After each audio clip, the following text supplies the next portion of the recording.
अच्छा लगता है, बहुत सुंदर लगता है कि जब एक विद्यालय के चहुमुखी विकास के लिए पूरा समाज साथ में खड़ा होता है। 1952 में जब पहला शिशु मंदिर आरंभ हुआ गोरखपुर से, और आज लगभग पूरे भारत में 30,000 विद्यालय इस तरह से चल रहे हैं जिसमें कि समाज का प्रत्यक्ष तौर पर साथ मिलता है। साथ में जो गणमान्य लोग होते हैं वो हम लोगों का मार्गदर्शन भी करते हैं। पीटीएम का एक सीधा पर्पज होता है कि हम अपने पाल्य के विकास में सीधा सीधा योगदान दे रहे हैं। हमारा बच्चा एक स्कूल में जा रहा है, कैसे विद्यालय में जा रहा है जहां वो केवल किताबी ज्ञान नहीं पाएगा, but he will score something else, something more important than education, whatsoever we want to teach him।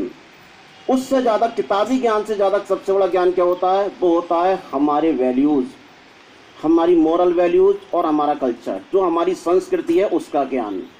सामान्य शिक्षा की हम बात करें, हर विद्यालय में तरह तरह की बुक्स लगी हुई हैं और बच्चे को एक रटी हुई जो एजुकेशन दी जा रही है, लेकिन ये केवल शिशु मंदिर और विद्या मंदिर है जो किताबी ज्ञान के साथ साथ बच्चे को सामाजिक और राष्ट्रीय हित की भी शिक्षा देते हैं। हमारा जो बच्चा होता है वो अपने परिवार का, समाज का और देश का बच्चा होता है। वो बच्चा कभी कोई गलत काम नहीं करता। बच्चे की पहली पाठशाला उसका परिवार होता है, और परिवार में सबसे मुख्य स्थान किसका है? बच्चे की माँ का, क्योंकि माँ ही वो सबसे बड़ी गुरु है जो कि उस बच्चे को बोलना सिखाती है। हम लोग तो केवल उससे आगे का कार्य करते हैं।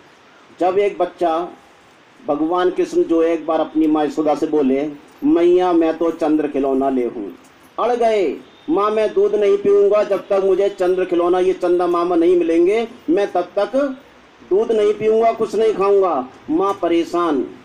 और वास्तव में वहीं पर उस माँ की इंटेलेक्चुअली और जो इनोवेशन कहा जाएगा, जो नवाचार कहा जाएगा, उस माँ का वो ज्ञान वहाँ पर सामने परिलक्षित होता है।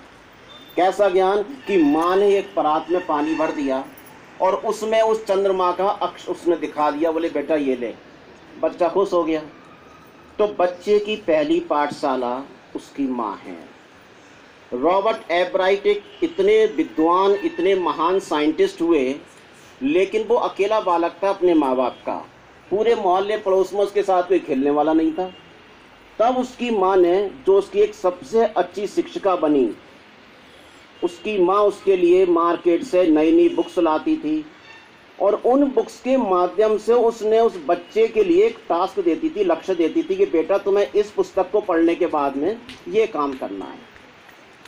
एक बार माँ ने उसके लिए एक बुक ला के दी। एक महान वैज्ञानिक थे ईको, उन्होंने एक बुक लिखी थी ट्रैवल ऑफ मोनार्केट्स। मोनार्केट्स एक जो है बटरफ्लाई होती है, तितली होती है, उसके बारे में वो जो बुक थी। और माँ ने उस बुक को पढ़ने के बाद बच्चे से कहा कि बेटा तुम्हें इस बुक के आधार पर यह काम करना होगा। माँ बच्चे को लेकर एब्राइट के पास, जो ईको थे उनके पास लेकर गई और उन्होंने उस बच्चे के उस टास्क में बहुत बड़ा सपोर्ट किया, गाइडलाइन दी।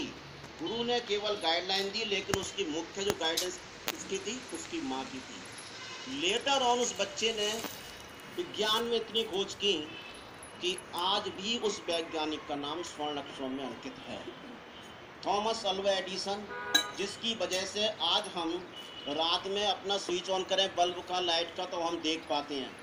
ये केवल थॉमस अल्वा एडिसन था, लेकिन उसके टीचर्स ने उसको स्कूल से रिजेक्ट कर दिया था, क्योंकि वो ढेर सारे क्वेश्चन जो है पूछा करता था। बच्चे के अंदर एक क्यूरोसिटी होती है, जिज्ञासा होती है, उसकी उस जिज्ञासा को कभी भी समाप्त नहीं करना चाहिए, बल्कि बीइंग पेरेंट्स, बीइंग टीचर, हमें हमेशा उसे परसुएट करना चाहिए कि बच्चा